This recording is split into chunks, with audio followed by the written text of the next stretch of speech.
सपाट बयानी मंच से विभिन्न विद्वानों ने देश प्रेम के बदलते मायने विषय पर एक सार्थक बहस रखी थी। इस बहस में देश प्रेम या यूं कहें कि देश प्रेम का बदला हुआ रूप, उन्मादी रूप राष्ट्रवाद पर अच्छी बहस छिड़ी थी।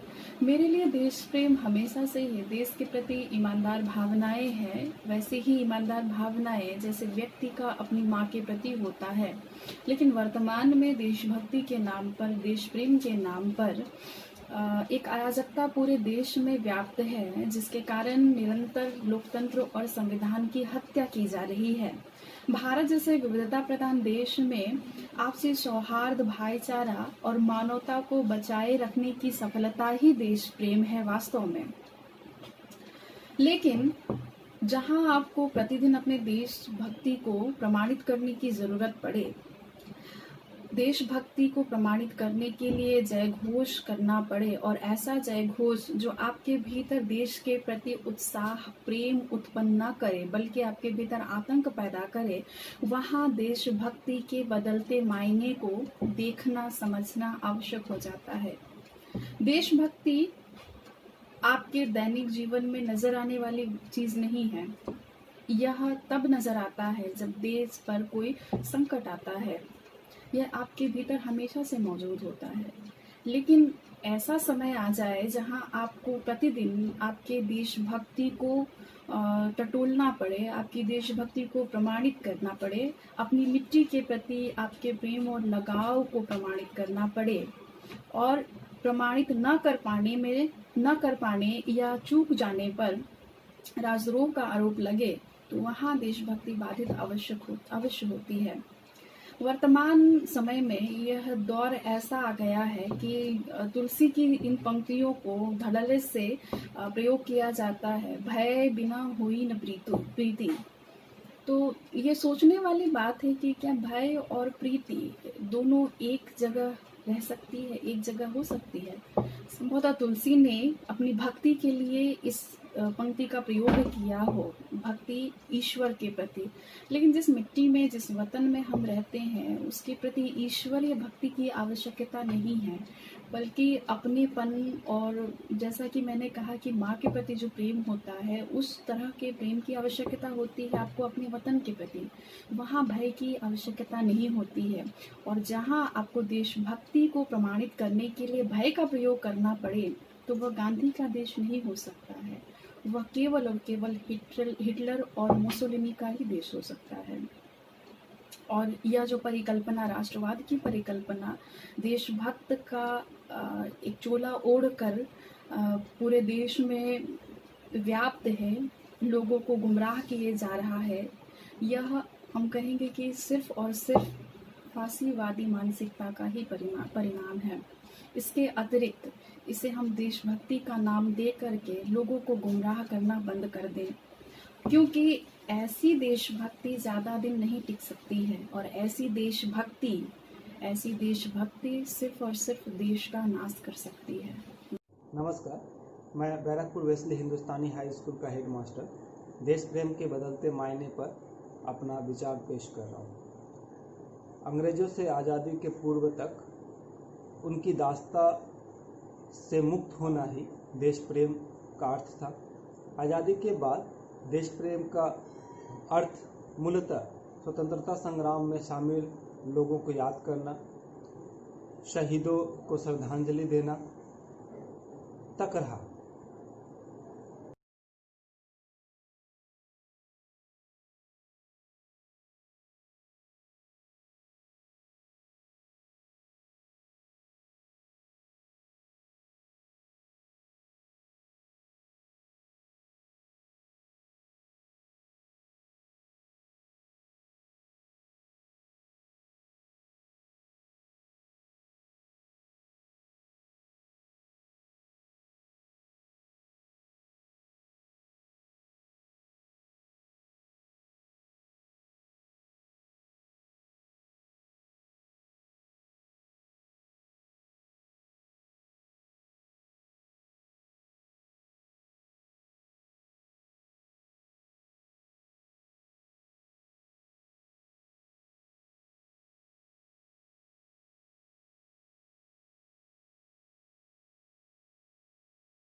अगर हम राजनीतिक क्षेत्र की बात करें तो राजनीतिक क्षेत्र में भी बड़े बड़े राजनेता बोलते हैं स्वयं को वे देश प्रेमी हैं, परंतु ये सब बस एक दिखावा है, छलावा है।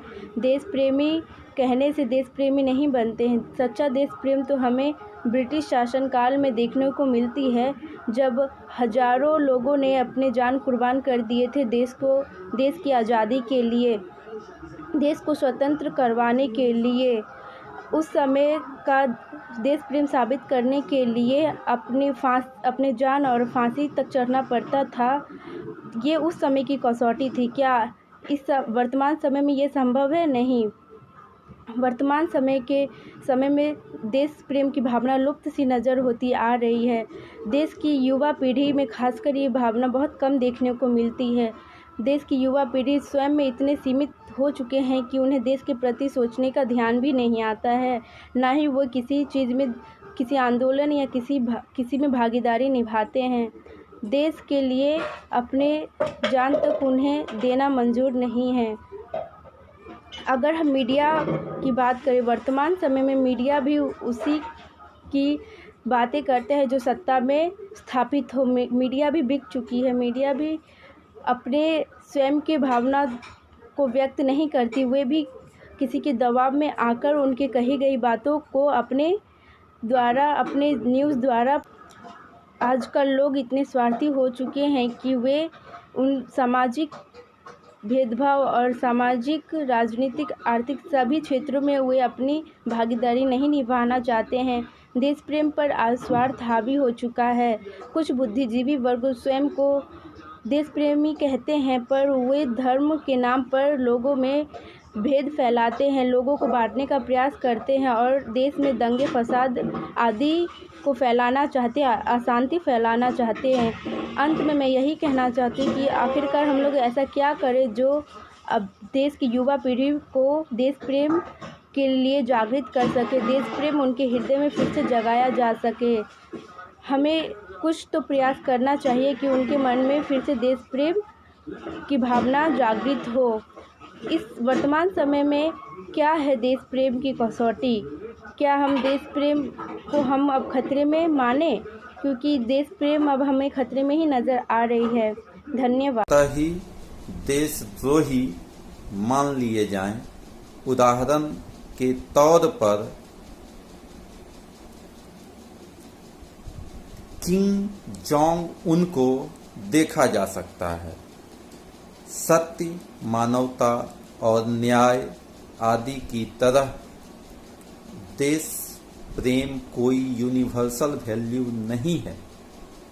देश प्रेम व्यक्तिगत भावना है।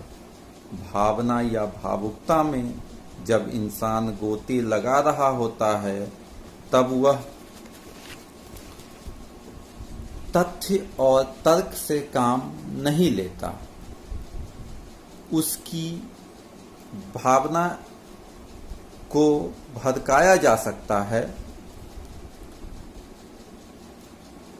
व्यक्ति की भावना को इस कदर भड़का दिया जाता है कि वह सामने वाले को कुचलने को तैयार हो जाता है। देश प्रेम जैसे व्यक्तिगत भावना को जब राजनैतिक आइडिया के तौर पर उभारा जाता है तो वह अतिवादी देशभक्ति बनने लगती है।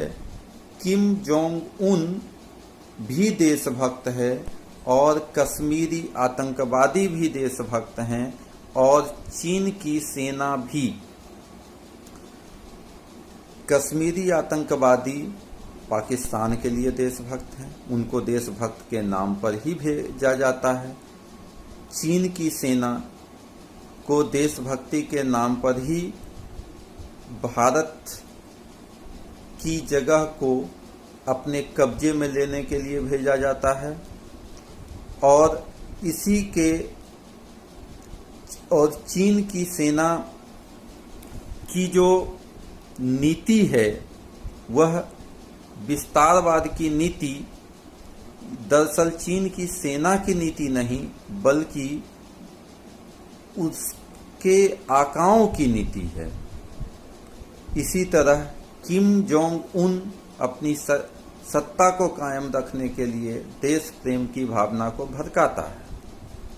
आज के समय में देश प्रेम में मानवता नीचे है और राज सत्ता ऊपर है। राज सत्ता को बनाए रखने के लिए देश प्रेम की भावना को भड़काया जाता है। अतः अंत में दीप्ति गुप्ता की कुछ पंक्तियों के साथ अपनी बात को समाप्त करना चाहूँगा।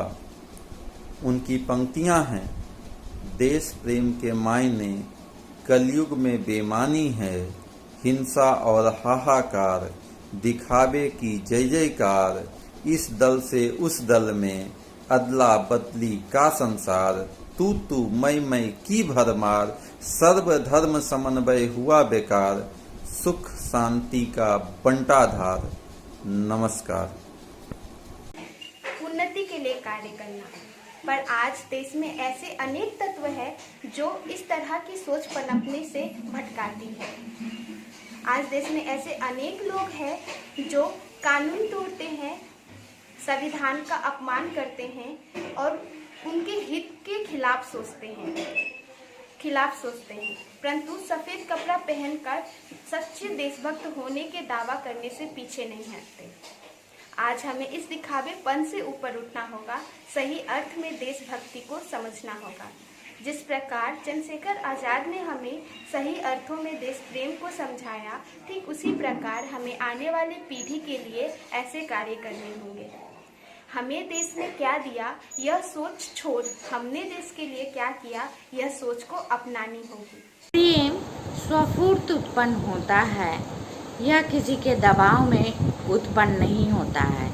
यही स्थिति देश प्रेम के साथ भी है कि जबरदस्ती करने पर देश प्रेम उत्पन्न नहीं होता है। देश प्रेम का मतलब है कि हम एक अच्छे नागरिक होने के कारण अपने देश के प्रति अपने कर्तव्यों का निर्वहन करें और अपने काम को ईमानदारी और निष्ठा के साथ करें। मेरे हिसाब से यही सही मायने में यही देश प्रेम है। किंतु आज के बदलते दौर में देश प्रेम के जो मायने बदलते जा रहे हैं, वहाँ नारे लगाना, झंडे उठाना, उन्मादी भीड़ का हिस्सा बनना ही देश प्रेम माना जा रहा है। ऐसा बिल्कुल नहीं है। ऐसा देश प्रेम क्या जो हमें नफ़रत सिखाता हो, जो हमें सिखाता हो कि हम दूसरे इंसान या अपने पड़ोसी के खून के प्यासे हो जाएं, यह देश प्रेम बिल्कुल नहीं होता है। इसके अलावा मैं कहना चाहूँगी कि हम युवाओं को देश की आधारभूत समस्याओं को भी सोचना होगा और उस पर ही अपनी बातें रखनी होंगी। अगर देश इन समस्याओं को निजात के लिए कुछ ना कुछ कर रहा है, तभी हमारा देश आगे बढ़ेगा, विकास की ओर आगे बढ़ेगा। देश में गरीबी ज़्यादा है, लोगों के अंदर शिक्षा बेरोज़गारी की अधिक मारामारी है, इसलिए चिकित्सा, शिक्षा, बेरोज़गारी के आधारभूत तत्व पहले ठीक होंगे, तभी लोग देश प्रेम के बारे में सोच पाएंगे। नहीं तो यह उन्मादी भीड़ ही है जो एक दूसरे के जान के प्यासे बने रहेंगे और देश प्रेम के गलत मायने हमारे सामने प्रस्तुत करते रहेंगे।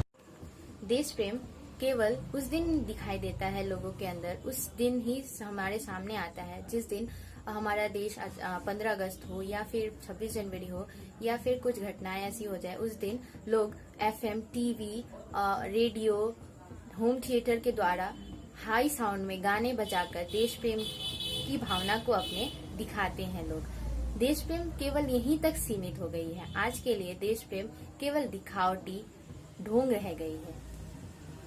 अगर हमारे सेनानी बॉर्डर पर अपना योगदान दे रहे हैं, हमारे सुरक्षित कर रहे हैं हमारे देश को, वो भी देश प्रेम है। उसी तरह हमारे देश के इंजीनियर्स जो अपना काम कर कर देश को आगे बढ़ाने में मदद करते हैं, डॉक्टर्स जो हमारे लोगों को जीवन दान देते हैं, उनकी रक्षा करते हैं।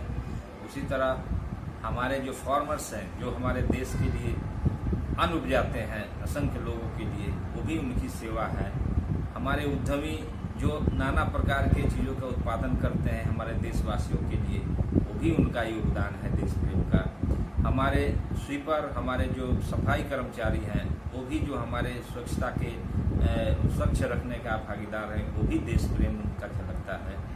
उसी तरह हर नागरिक में जो भी देश में रहता है, वो बाई बर्थ उनमें एक प्रेम बसता है। जैसे कि हम अपने माँ को प्रेम करते हैं, उसी तरह हर लोग अपने देश को प्रेम करते हैं। इसलिए देश प्रेम का कभी भी मायने बदल नहीं सकता।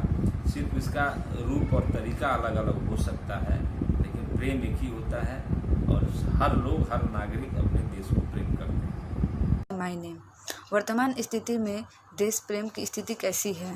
आज की युवा पीढ़ी देश प्रेम को किस नज़रिए से देखते हैं?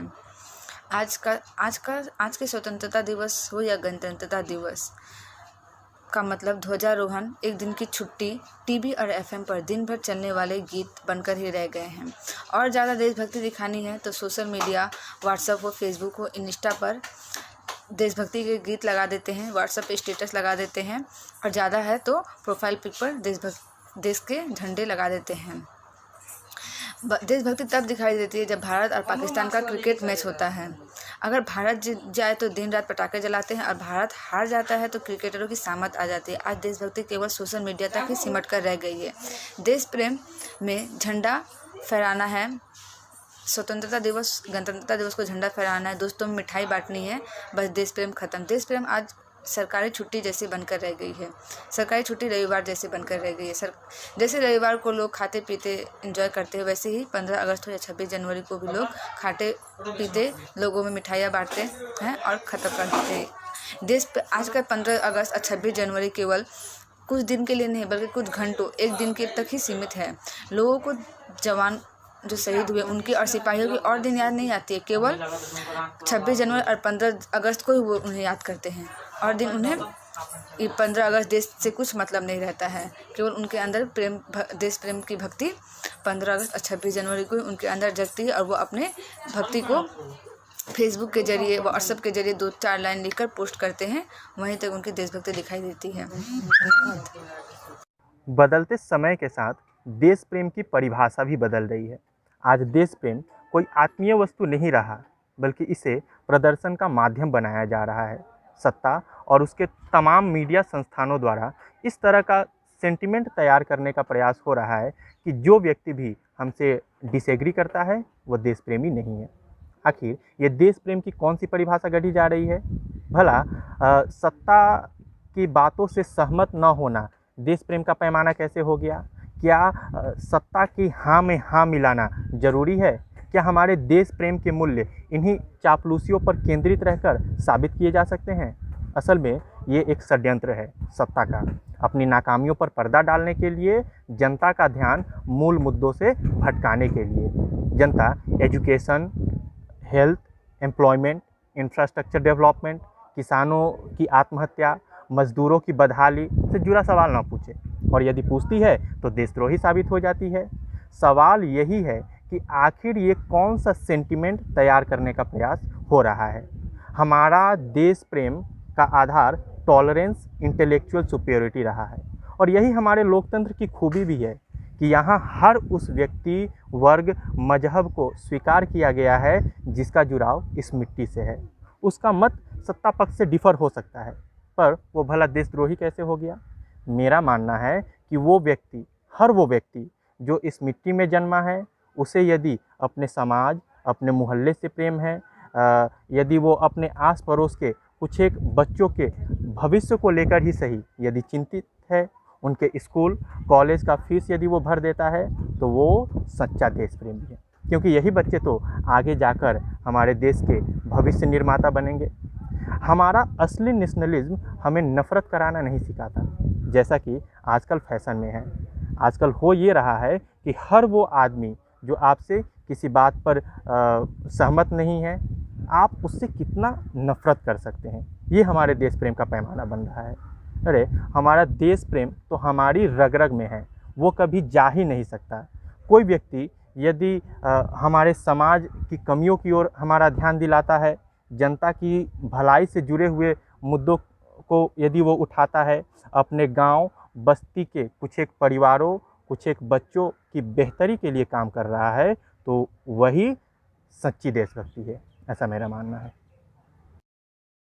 इसीलिए मैं सलाम करता हूं उन तमाम गृहवधुओं को, महिलाओं को, माताओं और बहनों को जो पर्दे के पीछे रहकर देश को गढ़ने में अपना महत्वपूर्ण योगदान देती हैं। मैं सलाम करता हूं उन सफाई कर्मचारियों को जो खुद गंदा रहकर इस देश की गंदगी को साफ करते हैं। मैं सलाम करता हूं उन किसानों को जो धूप, गर्मी, वर्षा, सर्दी इत्यादि की परवाह किए बगैर अपने खून पसीने से धरती का सीना चीरकर हमारे लिए अन्न उपजाते हैं। मैं सलाम करता हूं भारत माता के उन वीर सपूतों को जो हाड़ कपा देने वाली सर्द हो या आग उगलने वाली गर्मी, बंदूक ताने हमारी रक्षा के लिए खड़े रहते हैं। उन वीर शहीदों को जिन्होंने हमारे लिए प्राणों की आहुति दी, उन मजदूरों को जो मेहनत मजदूरी करके हमारे देश को गढ़ते हैं और देश के निर्माण में सतत प्रयत्नशील हैं। मैं सलाम करता हूं उन तमाम स्त्रियों और पुरुषों को, चाहे वे जिस क्षेत्र में भी हों, जो ईमानदारी से, लगन से, निष्ठा से अपने काम से प्रेम करते हैं, क्योंकि जो ईमानदार है, जो अपने काम से प्रेम करता है, मेरी नज़र में वही सबसे बड़ा देश प्रेमी है। और हाँ दोस्तों, स्वतंत्रता दिवस के इस पावन अवसर पर मैं आप सभी से यह निवेदन करूंगा कि प्रकृति के सभी उपादानों के हम ऋणी हैं और इनके ऋण से हम कभी मुक्त नहीं हो सकते। इसीलिए आइए इस पावन अवसर पर शपथ ग्रहण करें कि हम पेड़ पौधे लगाएंगे, नदियों को गंदा होने से बचाएंगे इत्यादि। धन्यवाद। जय हिंद, जय जवान, जय किसान, भारत माता की जय।